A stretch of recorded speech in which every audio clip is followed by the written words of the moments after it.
BRS నాది, కొత్త party పెట్టను, ఎప్పటికైనా సీఎం అవుతా. చూడురి, ఎప్పటికైనా సీఎం అవుతా, అది 10 ఏళ్లకో 20 ఏళ్లకో ఎలాగైనా నెరవేర్చుకుంటా. తెలంగాణ జాగృతి అధ్యక్షురాలు బీఆర్ఎస్ ఎమ్మెల్సీ కల్వకుంట్ల కవిత.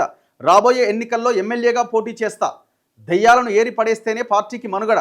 రామన్నతో ఎలాంటి విభేదాలు లేవు, సమస్యలున్నాయి, పరిష్కరించుకుంటాం. పార్టీ నేతల సపోర్ట్ లేకనే ఎంపీగా ఓడిపోయా. మా పిఏ స్థాయి వ్యక్తుల ఫోన్లు కూడా ట్యాప్ అయినాయి. విచారణకు రమ్మని సిట్ నుంచి కాల్స్ వచ్చినాయి. నాకు ఎప్పటికీ కేసీఆర్ ఒక్కరే నాయకుడు. ఇప్పుడు నేను మళ్ళీ ఇంతకుముందు కూడా అదే చెప్పిన కదా, క్లారిటీ లేదు ఈమెకి. ఏమంటుంది? నాకు ఎప్పటికీ కేసీఆర్ ఒక్కడే నాయకుడు అంటుంది. మరి అదే కేసీఆర్ కొడుకుకి ఆ వారసత్వాన్ని, రాజకీయాన్ని అప్పగించాలని ఆయన ప్లాన్ చేస్తున్నాడు. అందులో భాగంగానే అల్లుడిని కూడా పక్కన పెట్టిండు. నిన్ను కూడా పక్కన పెట్టిండు ఒక రకంగా. మరి ఇప్పుడు నాకు ఎప్పటికీ కేసీఆర్ ఒక్కడే నాయకుడు అయినప్పుడు, మరి కేసీఆర్ కొడుకును పెడుతున్నప్పుడు మరి కొడుకుకి సపోర్ట్ చేయాల్సిందే కదా. నువ్వు సపోర్ట్ చేయకపోతే బయటికి రావాలి. కేసీఆరే నాయకుడు అంటావు, మరి కేసీఆరే నాయకుడు అయినప్పుడు కేసీఆర్ తీసుకొచ్చిన గులాబీ కండువా ఎందుకు కప్పుకో? క్లారిటీ లేదు. మళ్ళీ నేనే ముఖ్యమంత్రి, ఎట్లా ముఖ్యమంత్రి అవుతావు?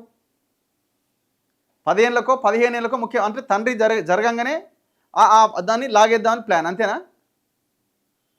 ఎప్పుడు జరుగుతుందో అని చూస్తున్నారు, అంతేనా? అంటే రాజకీయంగా ఆయన మీ పోరు భరించలేకనే ఆయన అస్వస్థత గురైంది. ఇవాళ ఈ టెన్షన్లు తట్టుకోలేకనే ఆయన ఫామ్ హౌస్లో మరి ఏం చేస్తున్నాడో, షుగర్ లెవెల్స్ పెరిగినాయట, ఏం తింటున్నాడో ఏం తాగుతున్నాడో పాపం ఆయన ఇబ్బందులకు గురవుతా ఉన్నాడు. బీఆర్ఎస్ నాది, కొత్త పార్టీ పెట్టను, పార్టీలో సమస్యలు ఉన్నమాట వాస్తవం, వాటిని పరిష్కరించుకుంటాం. ఇప్పుడు బీఆర్ఎస్ నాది అని మీరు అంటున్నారు, బీఆర్ఎస్ నాది అని మీ అన్న అంటున్నాడు, బీఆర్ఎస్ నాది అని హరీష్ రావు అంటున్నాడు. అసలు బీఆర్ఎస్ కాదని అనేది టీఆర్ఎస్ మాది అని కార్యకర్తలు అంటున్నారు, తెలంగాణ ఉద్యమకారులు అంటున్నారు. బీఆర్ఎస్ నాది, కొత్త పార్టీ పెట్టను, మళ్ళీ అన్నతో మళ్ళీ గొడవలేనే, అన్నని దయ్యం అంటివి, గ్రీకు వీరుడు అంటివి. చివరికి ఏమంటుంది ఆమె? మా పిఏ స్థాయి వ్యక్తుల ఫోన్లు కూడా ట్యాప్ అయినాయి, సిట్ నుంచి కాల్స్ వచ్చినాయని చెప్తుంది. మరి ఎవరు ట్యాప్ చేశారు మీ ఫోన్లు? మీ కుటుంబంలో ఉన్న వాళ్ళు ట్యాప్ చేశారు.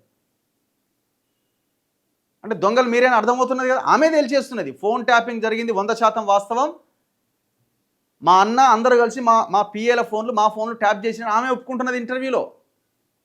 ఈ ట్యాపింగ్ కేసు నుంచి బీఆర్ఎస్ మాకు సంబంధం లేదని కేటీఆర్ కానీ హరీష్ కానీ చెప్పడానికి అవకాశం ఏమైనా ఉందా?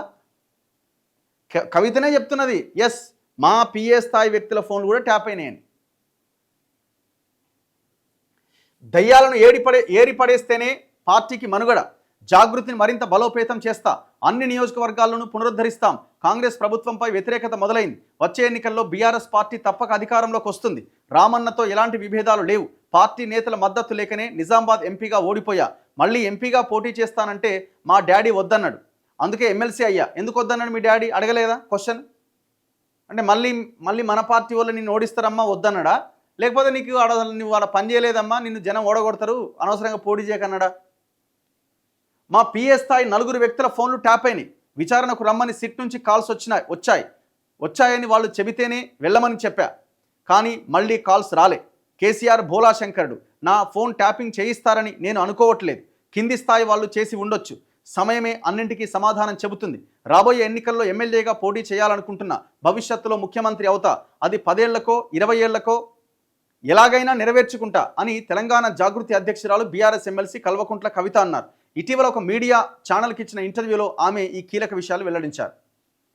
తప్పేం లేదు, ముఖ్యమంత్రి అవ్వాలి అని అనుకోవడంలో తప్పేం లేదు. మరి అవ్వడానికి అవకాశాలు ఎంతవరకు ఉన్నాయనేది పెద్ద క్వశ్చన్ మార్క్. మళ్ళీ అది బీఆర్ఎస్ నుంచి అవుతారా, లేకపోతే ఇంకో పార్టీ పెట్టి అవుతారా? ఎట్లా మీ ఎజెండా ఏంది? మీ క్లారిటీ ఏంది? లక్ష్యం లేని, టార్గెట్ లేని రాజకీయము బుడదలో పోసిన పన్నీరే. దానివల్ల ఏం ఉపయోగం లేదు.